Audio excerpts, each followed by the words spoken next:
So for the first of our rendering plant videos, I'm doing a small glossy leaf on a black background. I showed this in class as an example of a glossy surface, and it's on a black background, so true to form, I'm actually going to go ahead and block in my background. And there's a reason, which many of you, you've heard me say this, if you have say a mid-tone subject, any subject on a black background and you render it as though it was on a white background, you're probably going to find it doesn't look quite right. And the issue is with the tones maybe being too weak. So in order to get the tones in the object to be right, I set the lighting environment. Even a basic black background like this is a lighting environment. And you know what I'm going to do? I'm going to leave the top or the bottom unfilled, and we'll actually proceed with the rendering to kind of show you what I mean by that. So, base tone is going to be about a 40. And you see the way I've drawn this in, it's the main vein and the lateral veins, and then I actually am going to try to hold the highlight areas. We'll see how that goes. And I'll just start from one end of this leaf to the other. And probably, you know what I'm going to do? I'm going to fill in this section by section. So I already lost a bit of the vein, the main vein right there at the base of the leaf. That's okay. I know that I can come back with pencil. Now I could just put this tone all the way through, but you know, I'm actually going to see if I can't hold a little bit of that vein structure. Take it a little bit slower and blocking it. If I was doing a bunch of these leaves, I probably wouldn't bother with this. I'd just put the tone right through for the sake of speed.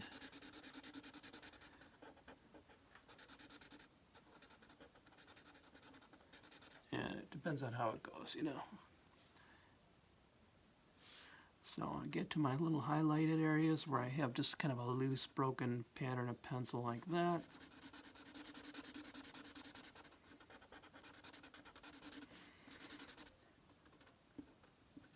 It's a little bit paint by numbers in the way you drop in your tone at first, you know, because you're just following your pencil lines and just filling in a flat tone. Interesting thing is when I work in Illustrator, I'm often starting exactly the same way. I'm blocking in areas of tone, and I'm using my drawing, which I import into the program, to set up the background environment. And I do that with everything. I do it with a car, I do it with a landscape, I do it with plants, people. So I've got the lower half of the leaf set. And what I'm going to do now is, I think, switch to a darker tone. Let's see here. Do I have a 50 available? And let's try a 60. Just a touch darker. And now I'm going to, this time I'm actually going to blend right through, so we'll take the other approach. Just put this tone right across. Kind of show you both ways. In the end, I don't think it's really going to matter whether I blend right through the lateral vein pencil marks there. I will try to keep the tone away from the top edge, like that. So I got this little bright area on the edge. If I can use the white of the paper anywhere, I will try and do it, because it is the purest white you're going to get. Even dropping a bit of gouache on the surface doesn't quite give you that pure white. And you can see I'm heavying up near the vein because there's a roll to this top, well, really to both sides of the leaf. They're puckered a little bit. And it's a little bit blotchy, so I'm just going to go in with the 40 over the 60 and just smooth that out, and that takes care of the top. Now I'm going to go back into the lower side, and I'm going to start emphasizing a little bit of tone change between these lateral veins.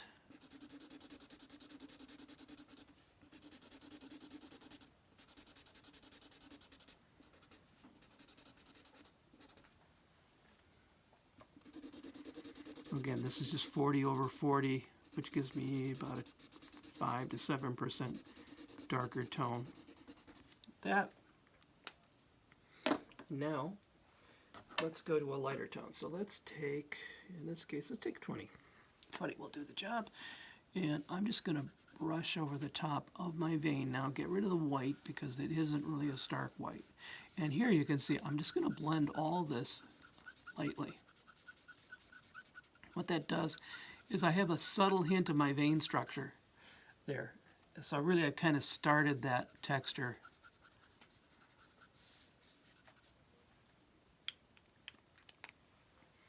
At this point I'm actually ready to start doing the pencil work. So this is a pretty simple render. You know, there's not a lot of tone change in the leaf. So how do I do that? Well, it turns out that there are times when you can use a curve on a natural subject like a leaf. I mean, look at that. It just lines up beautifully. And if there's a way to speed things up, I'll do it. Nice, consistent line. And just turn that over. Take it down the stem there. Now for the lateral veins, a different story. These have a more erratic pattern.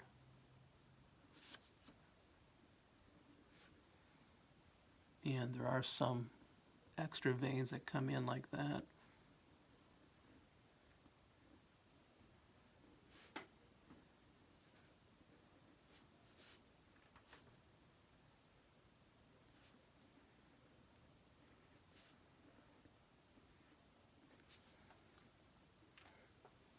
Kind of a generalized indication of those. In the, let's see here, I need my plastic eraser. I'm going to lift out a little bit of pencil work here.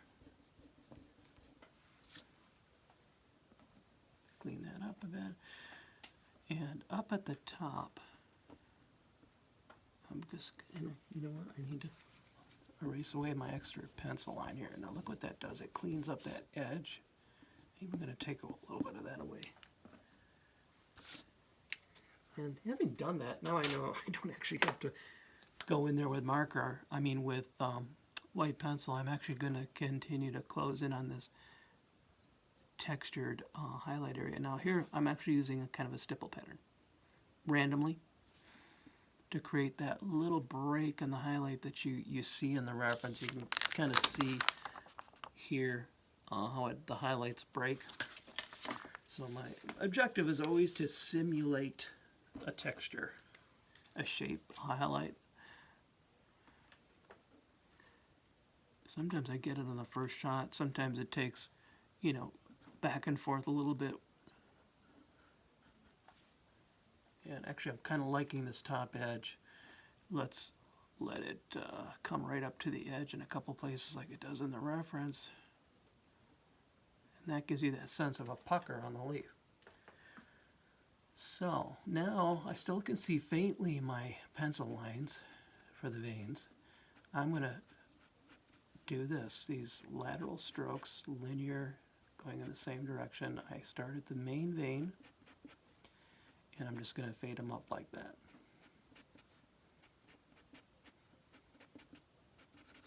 And then just let it fade dark because that's what it does in the reference. And let's continue that because I like what that's doing. Remember, rule of thumb, if you like what's happening, do more to a point. Until it doesn't look better anymore, and then you need to stop. I think that's a very Bob Ross kind of statement. So you can see, I already have a fair amount of dimension started on this leaf, but at this point I want to stop and say, do you notice how much dimension I have up there and how little I have down here? What's missing? It's the black. So what I'm going to do is actually, let's start with an 80 this time. My black marker was getting a little bit dry.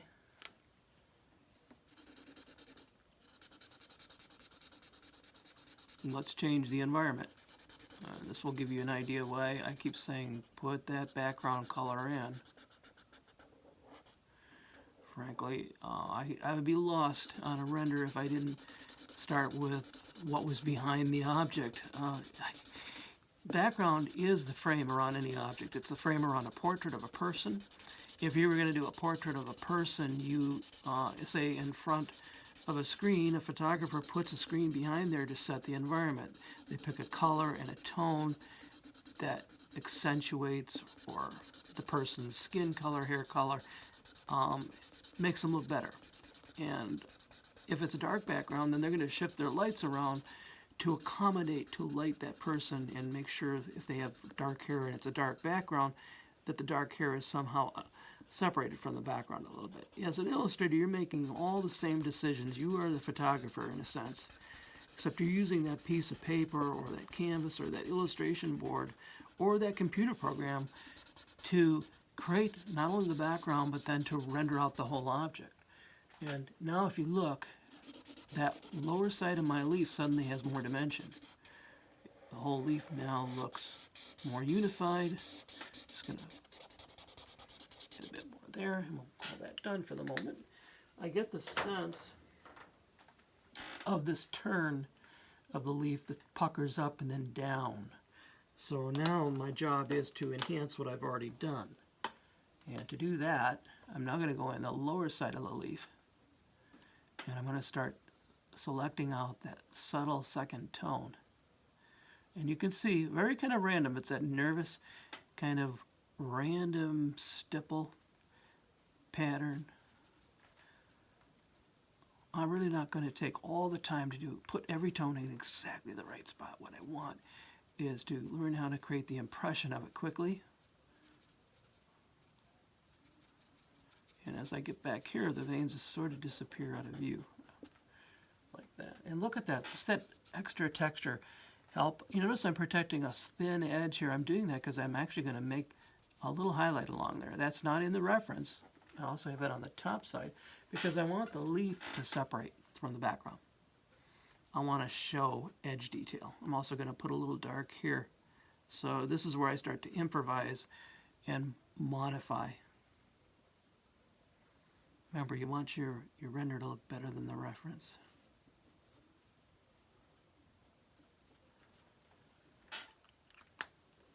Right now that bottom looks a little bit more like a color change, like white.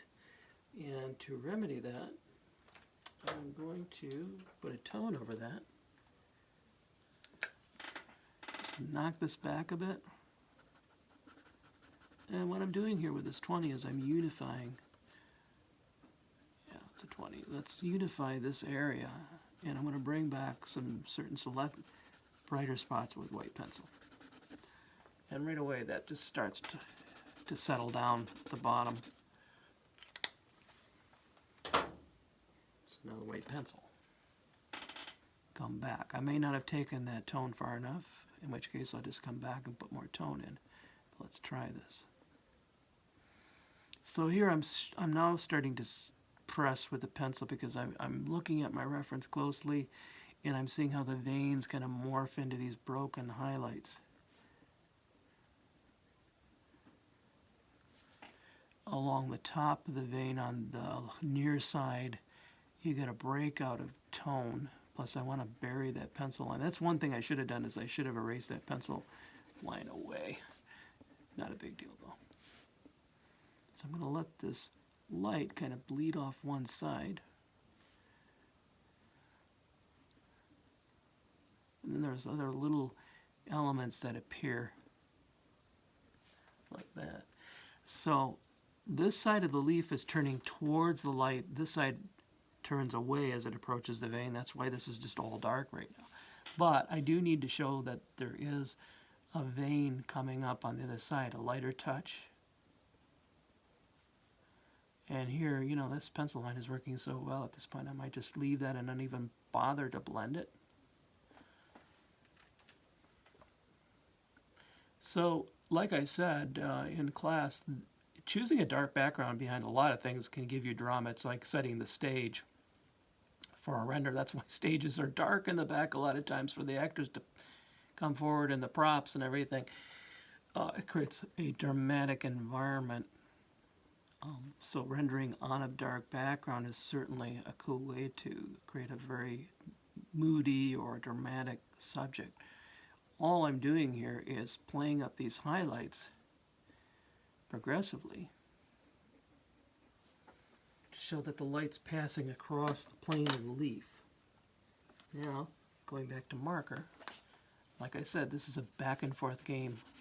I'm now actually going to knock that down again, settle it down with the marker again, go into this area where the highlights are and push it back just a bit more.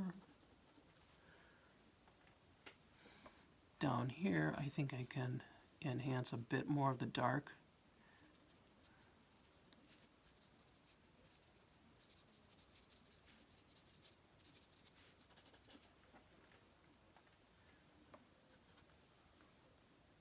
And I feel like I need to narrow the vein, the main vein down as it approaches the end of the leaf. So I'm going to do that, and I'm actually putting a stroke right over some of the lateral veins there.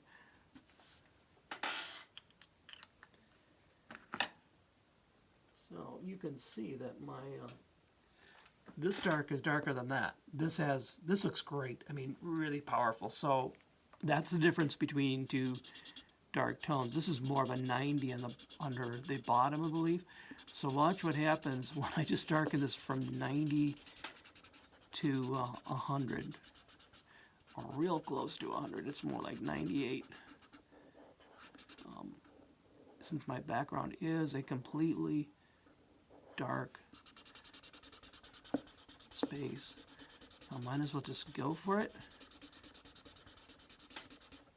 Like I say, this marker's getting a little dry on me. It's been a favorite marker for a while, and I've been using it a lot. Time to break out a new one.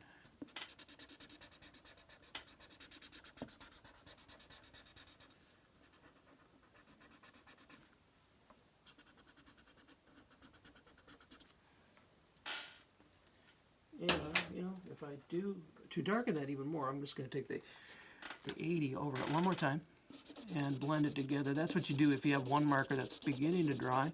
Take a marker close together in tone and just use it. It has a lot of juice, and just use it to kind of blend like that. It also cools that red down. As I say, all black markers have a lot of red.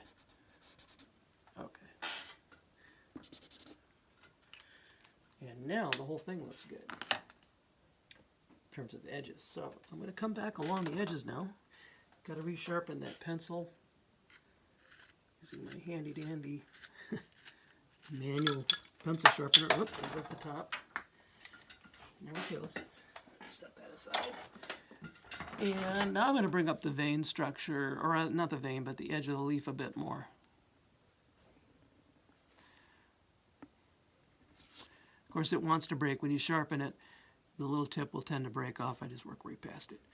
What I'm going to do here is strengthen that vein, or not, I keep saying vein, that edge to give it a bit more definition. I'm going to pull that similar kind of thing along the top. And let's actually pull out some brighter tone.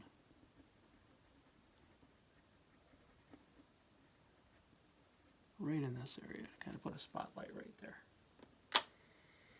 Then, let's take black pencil and firm up this edge.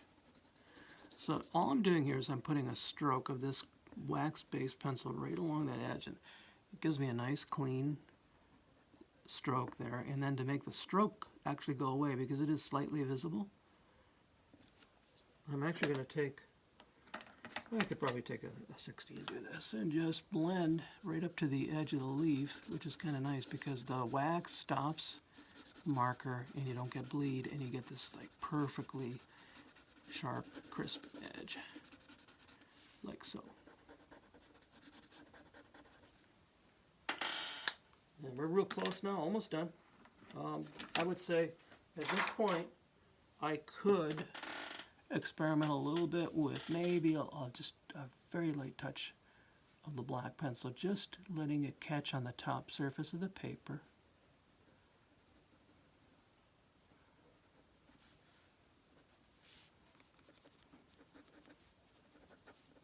And then just take one of my lighter markers, like that 20 again, and just experiment. You see how that quickly that got dark. That black in the pencil will go a long way. It'll really darken up, and the cool thing about it is that it's really combining drawing and painting at the same time. So I want to make this leaf, the side of the leaf pucker, like it's turning under a little bit.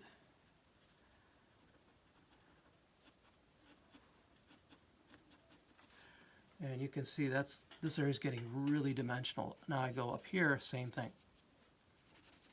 So I'm now on like my fourth layer, my fourth pass, as I call it, on an area on both sides of the leaf. I've actually addressed each side about 4 times now.